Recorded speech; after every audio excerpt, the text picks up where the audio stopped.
Film ini berjudul The Founder atau yang artinya adalah sang penemu. Based on true story atau berdasarkan kisah nyata dari pendiri McDonald's atau McDonald, ya itulah. Nah, kita semua tahu bahwa saat ini MCD atau McD ini sudah mendunia banget ya guys, dan hampir ada di setiap perempatan jalan raya di seluruh dunia. Kita kepleset aja tiba-tiba udah nyampe McD. Nah, di awal sebelum saya nonton, saya kira bahwa kisahnya bakalan inspiratif banget dan mengharukan nih guys. Tapi ternyata terdapat juga sisi gelap dari seorang pebisnis yang saya baru tahu. Tokoh utama dari film ini bernama Ray Kroc, kita panggil aja Kroc ya guys. Nah, di awal diceritakan bahwa Kroc adalah seorang sales mesin makanan atau mesin es krim, mesinnya sejenisnya, dan sedang kesana kemari untuk menawarkan mesinnya ke para owner pemilik restoran agar bisa memudahkan pekerjaan mereka dan membuat produksi mereka menjadi lebih efisien. Kroc menjelaskan bahwa makna dari istilah telur dan ayam itu sama seperti supply dan demand. Nggak ada ayam kalau nggak ada telur, nggak ada telur kalau nggak ada ayam. Kedua hal itu nggak bisa dipisahkan. Semakin banyak telur maka akan semakin banyak juga ayam yang lahir, dan semakin banyak ayam maka akan semakin banyak juga telur yang lahir. Dia berkata bahwa bila owner restoran itu membeli 5 mesin mixer susu darinya, maka dia bisa membuat susu dengan sangat cepat dan singkat. Lalu orang-orang udah nggak perlu lagi nunggu lama. Akhirnya produksinya bisa meningkat, maka permintaan pasar atau pembeli pun juga akan meningkat. Tapi tawaran Kroc itu ditolak dan Kroc berkata bahwa restoran yang sepi itu akan tetaplah sepi bila tak mempercepat produksinya. Kroc pun keluar dengan membawa mesin itu ke mobilnya. Kroc lalu memesan makanan sambil menunggu di mobilnya. Dan Kroc pun kesal karena lama banget nih guys makanannya. Karena pesenannya itu udah 20 menit nggak jadi-jadi. Akhirnya Kroc pun pergi ke restoran lain dan sama, tawaran mesin fast foodnya itu juga ditolak. Lalu lagi-lagi Kroc mesen makanan di restoran di deket situ, dan lagi-lagi pesenannya lama banget datangnya. Dan pas udah datang ternyata salah pesenan. Kroc yang mesen barbecue malah dikasih menu lain. Kroc pun kecewa dan langsung pergi. Singkat cerita, di sebuah hotel tempat Kroc menginap, Kroc memutar kaset tentang motivasi yang mungkin dia udah dengerin setiap hari. Dan di malam itu dia dengerin lagi sambil terus merenung. Suara dari kaset itu mengatakan bahwa orang yang gigih akan mengalahkan orang yang berbakat, mengalahkan orang yang berpendidikan, dan bahkan mengalahkan orang jenius sekalipun. Rumusnya adalah, bila kita mengubah pikiran kita, maka hidup kita juga akan berubah. Sambil tertidur, Kroc pun terus merenungkan kalimat itu. Singkat cerita, pagi harinya kembali seperti hari-hari sebelumnya, di mana Kroc menawarkan mesin fast foodnya itu tapi ditolak lagi. Lalu Kroc menelpon ke kantornya dan menanyakan soal list-list restoran baru untuk dia kunjungin. Dan si resepsionis itu mengatakan bahwa ada sebuah restoran yang memesan 6 mesin mixer sekaligus nih guys. Kroc pun langsung kaget karena selama ini dia ngejual satu aja susah banget. Tapi ini kok ada restoran yang sampai mesen 6 mesin sekaligus. Kroc pun minta nomor telepon restoran itu, dan kemudian dia nelpon restoran itu dan Kroc lalu minta disambungin ke pemilik restoran itu. Tapi kata si penerima telepon itu, pemilik restorannya ada 2 orang yang bernama Mac dan Dick. Akhirnya Kroc pun bicara sama Dick, tapi Dick kelihatannya lagi sibuk banget karena lagi banjir pesanan banyak banget. Nah, Kroc pun konfirmasi bahwa apa bener McDonald pesan 6 mesin, tapi Dick bilang salah. McDonald justru pesen 8 mesin nih guys. Kroc pun kaget lalu minta alamatnya. Lalu pas Kroc lihat di peta, alamat tuh McDonald ternyata jauh banget di California. Mungkin kayak dari Jakarta ke Surabaya. Lalu dia pun langsung bergegas pergi ke sana buat nganterin mesinnya. Dan selama di perjalanan dia nggak bisa nahan rasa senangnya karena itu jadi penjualan yang besar banget buat dia. Caranya unik banget dan berbeda dengan restoran-restoran yang ada selama ini. Tapi Kroc masih nggak tahu nih guys gimana cara makan tanpa piring dan sendok. Maka dia pun merhatiin orang-orang di sana dan ngikutin cara makannya. Gak lama datanglah seorang tukang sapu yang lagi bersih-bersih sampah di halaman depan restoran itu. Dan nyapa Kroc dan nanya gimana rasa burgernya. Kroc pun bilang bahwa itu adalah burger terenak yang selama ini pernah dia makan. Tapi pas dipantengin, ternyata tukang sapu itu adalah pemilik dari McDonald itu nih guys, yang bernama Mac. Kalau tadi yang nerima telepon adalah Dick, ini saudaranya yaitu si Mac. Jadi ada 2 orang ya guys. Dan lalu mereka pun kenalan, dan si Mac ini ngajak si Kroc buat keliling ke dalam restorannya. Kroc pun keliling ke restoran itu dan ngelihat seluruh kondisi di dalam restoran itu.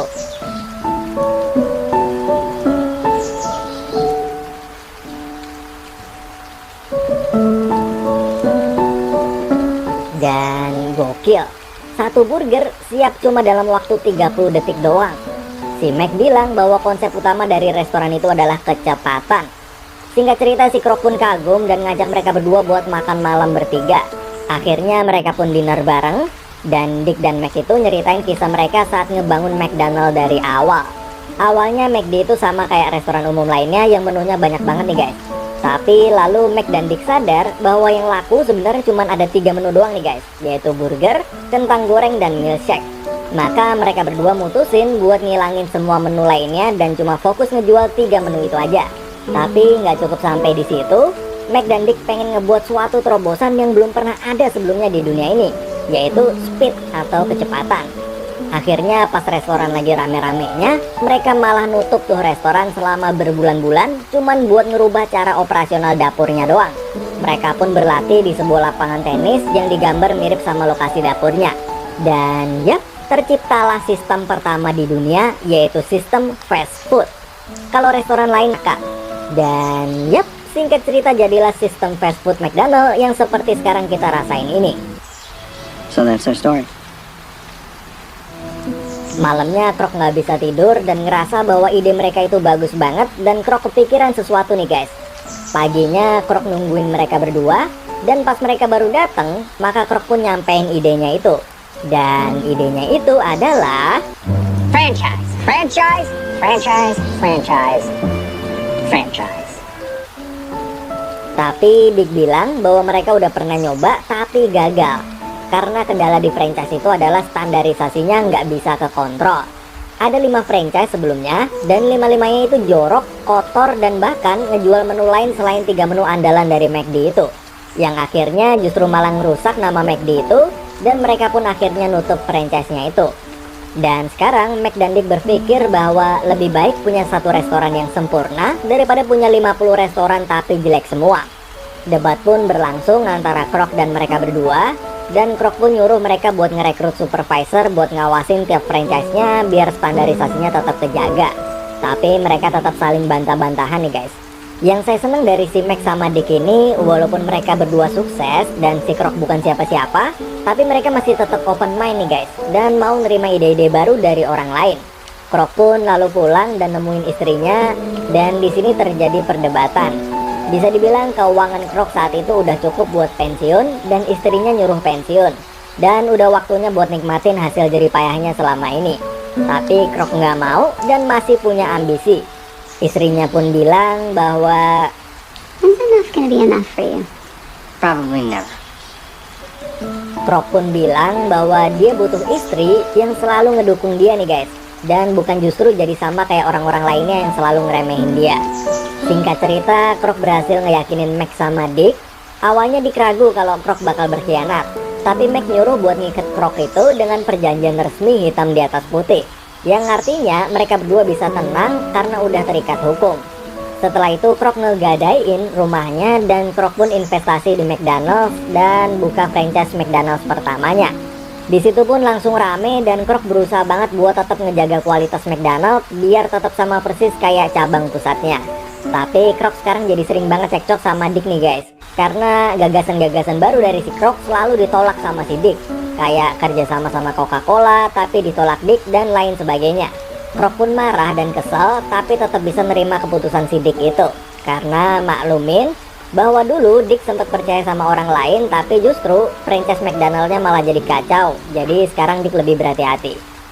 Lalu setelah cabang pertama franchise Krok itu sukses, Krok nggak berhenti di situ nih guys. Jiwa salesnya terus membara, dan kemanapun dia pergi, dia selalu nawarin teman-temannya buat investasi buat buka cabang franchise MCD baru. Alhasil dalam sebulan, Krok berhasil ngebuka 3 cabang franchise sekaligus dari investasi temennya. Tapi pas udah jalan kurang lebih semingguan, pas Krok ngecek kondisi franchise temennya itu, buset kacau banget, jorok dan gak sesuai standar sama sekali. Krok pun lalu marah-marah dan mutusin buat ngelola sendiri franchise itu tanpa campur tangan investor. Jadi intinya si investor cuman duitnya aja, tapi yang ngelola sekarang tetap semua ada di tangan Krok lah gitu. Lalu suatu ketika Krok lagi di kantor, dan ada seorang Yahudi yang lagi ngejual buku Alkitab nih guys, atau Injil. Lalu Krok nanya, kenapa orang Yahudi ngejual bukunya orang Kristen gitu. Lalu sales Yahudi itu ngejawab bahwa dia butuh duit. Nah dari situ Krok ngerekrut orang yang taat agama itu buat jadi supervisor, dan ternyata sukses nih guys. Istri dari supervisor itu juga ngebantu suaminya kerja buat ngepromosiin McDonald dengan ngebagiin permen-permen berlogo McDonald. Dari situ si Krok ngerasa iri karena ngelihat suami istri itu. Dia ngelihat bahwa suami istri ternyata bisa kompak dan saling dukung kerjaan satu sama lain. Sedangkan Krok ngerasa istrinya di rumah nggak ngedukung dia. Krok juga mulai berpikir kalau orang yang taat agama itu cocok banget nih guys jadi supervisor. Karena kalau dia patuh sama agama, maka dia juga akan patuh sama standar di pekerjaannya. Akhirnya Krok pun mulai sekarang ngerubah cara dia ngerekrut orang. Krok udah nggak lagi ngerekrut sembarang orang, tapi dia sekarang ngunjungin gereja, tempat ibadah Yahudi, dan tempat-tempat agama lain buat pidato dan perekrutan karyawan di sana. Di situ banyak banget yang gabung dan ternyata berhasil. Orang-orang yang Krok rekrut dari latar belakang agama itu pada bagus-bagus semua kerjanya. Franchise atau waralaba Krok pun sukses besar dan semua standar operasionalnya dari McDonald itu bisa terjaga dan tetap sama kualitasnya. Nah dari situ Krok pun dapat pelajaran bahwa kunci sukses dalam jalanin usaha adalah rekrutmen yang baik.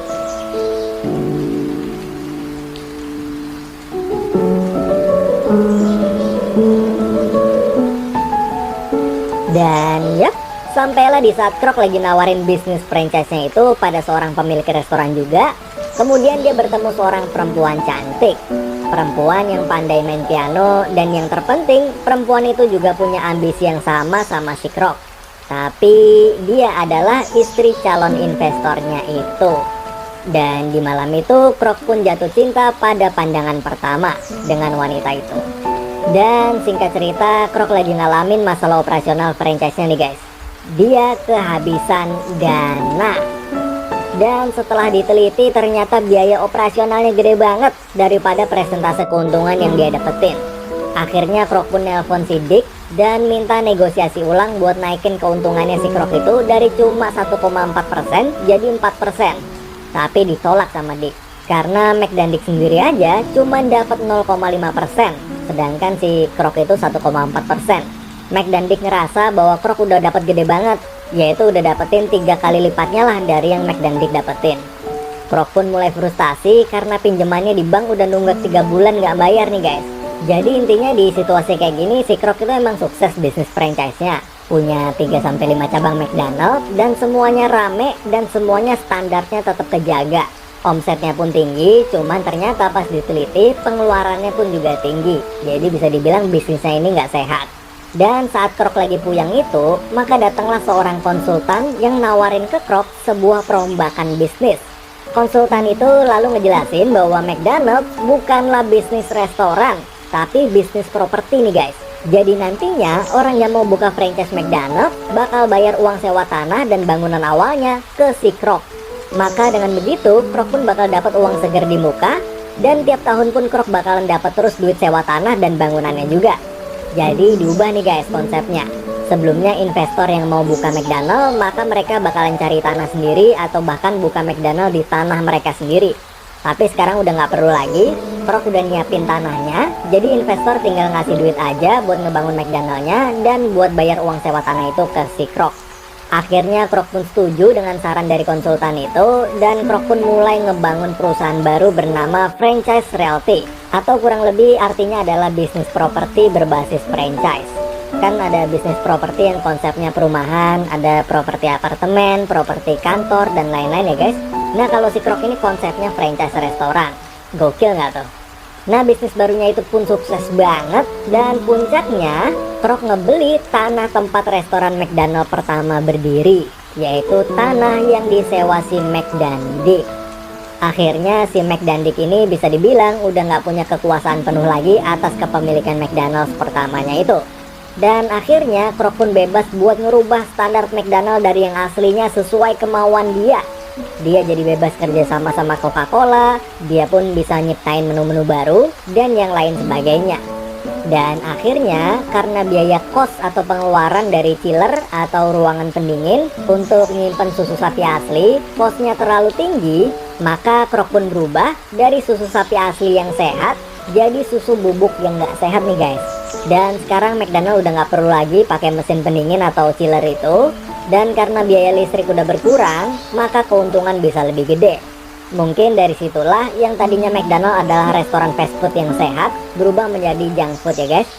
Dan parahnya lagi, si Krok dan Joan, yaitu cewek istri salah satu investornya itu selingkuh. Shit. Dan di suatu malam saat Krok lagi makan malam sama istrinya, Krok pun bilang bahwa I want a divorce. akhirnya Krok pun bercerai dengan istrinya, dan sebagai kompensasinya dia memberikan rumah, mobil, dan semua hartanya kecuali bisnisnya. Lalu kita lanjut lagi ke masalah si Krok dengan Mac dan Dick ini ya guys.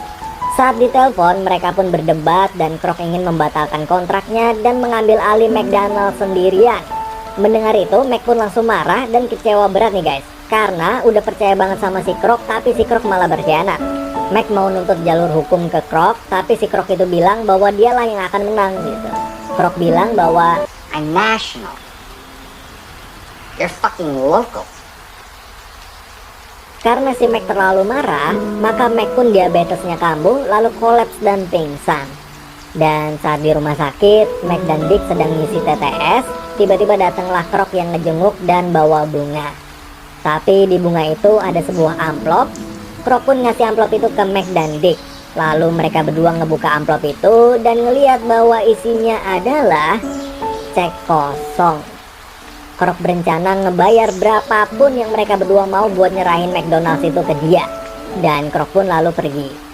Singkat cerita, Mac dan Dick akhirnya setuju buat nyerahin McDonald's karena ngerasa udah nggak mungkin lagi bisa menang ngelawan Krok. Karena perusahaannya si Krok itu udah kayak raksasa, sedangkan Mac dan Dick cuma restoran yang lokasinya ada di kampung.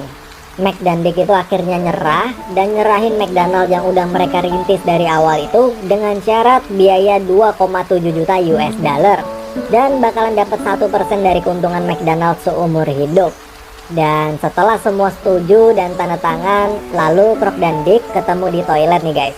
Dan saat itu mereka berdua ngobrol dan lalu Krok ngejelasin bahwa kekuatan sebenarnya McDonald itu bukanlah dari sistem ataupun hal lainnya nih guys. Jadi bukan sistem speed sistemnya, bukan apa rasa dari menunya juga bukan, tapi kekuatannya itu ada di namanya. Yap, nama McDonald sangatlah kuat. Dari awal bisa aja Krok mengcopy sistem fast foodnya McDonald dan buka restoran sendiri. Tapi dia mikir bahwa nggak akan ada orang yang mau makan di restoran yang bernama Krok. Tapi restoran bernama McDonald itu punya aura yang benar-benar kuat, lain daripada yang lain.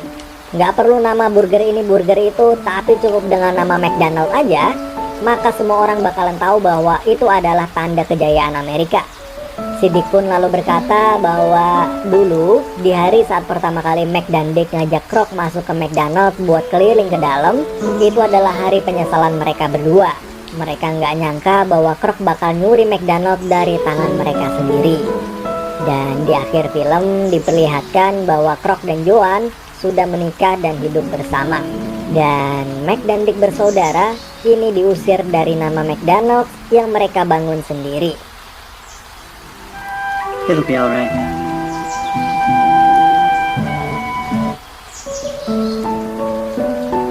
Video ini tidak bermaksud untuk menjelekkan nama baik McDonald's karena adanya beberapa hal-hal buruk di scene film ini. McDonald's adalah salah satu restoran terbaik di Indonesia. Tidak ada burger yang lebih enak dari burgernya McDonald's.